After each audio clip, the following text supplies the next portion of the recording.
হাসনাহেনা হচ্ছে রাতের রানী, কিন্তু আমার খুব আফসোস লাগছে যে এর সৌন্দর্য আমি আমার ভিডিওতে ধারণ করে রাখতে পারিনি।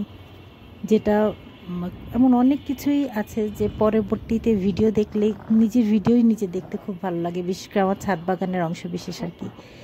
এই গাছটা পাতার চেয়ে ফুল ছিল বেশি। যাদের হাসনাহেনা আছে তারা জানে, আর যাদের নেই তারা এর সৌন্দর্য আমি মুখে বর্ণনা করলে কোনো দিনও বুঝবে না, যে পর্যন্ত নিজের চোখে না দেখবে।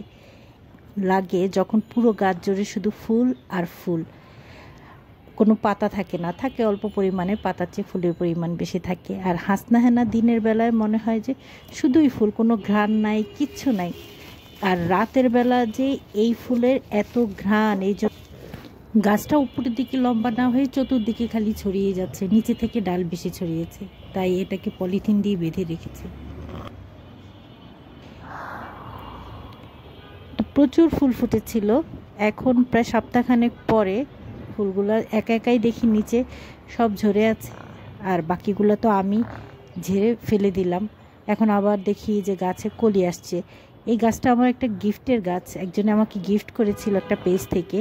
তো এর ডাল থেকে আমি আবার বর্ষাকালে আরেকটা গাছ করেছি, লম্বা একটা ডাল হয়েছিল। তো ওইটাকে আমি আবার কেটে দিয়েছিলাম, মাঝখান থেকে ডালটাকে কেটে দিয়েছিলাম। দেওয়ার পর আশেপাশ থেকে আরও অনেকগুলা ডাল বের হয়েছে, পাশে থেকেও ডাল বের হয়েছে। তো আশা করি এটা তো ফুল আসবে। তবে এটাকে আমি রেডি করছি, বারান্দায় রাখবো। আপাতত পানির পটে রেখেছি। এরকম পানির পট বা তেলের পটে রাখলে গাছগুলোকে বের করে নিতে খুব সুবিধা হয়, চারা গাছের উপর আঘাত পড়ে না, বিশেষ করে শিকড় নষ্ট হয় না আর কি। হাসনাহেনার মিষ্টি ঘ্রাণ অনুভব করার জন্যই চিন্তা করলাম বারান্দায় রাখবো একটা গাছ, যেন এর সুঘ্রাণ ঘরে বসেই পাওয়া যায়। তবে এই ঘ্রাণ কিন্তু শুধু আপনি রাতের বেলায় পাবেন, হাসনাহেনার ফুলের ঘ্রাণ কিন্তু দিনের বেলায় থাকে। এই ফুলের মিষ্টি সুঘ্রাণ অনেক দূর থেকে অনুভব করা যায়।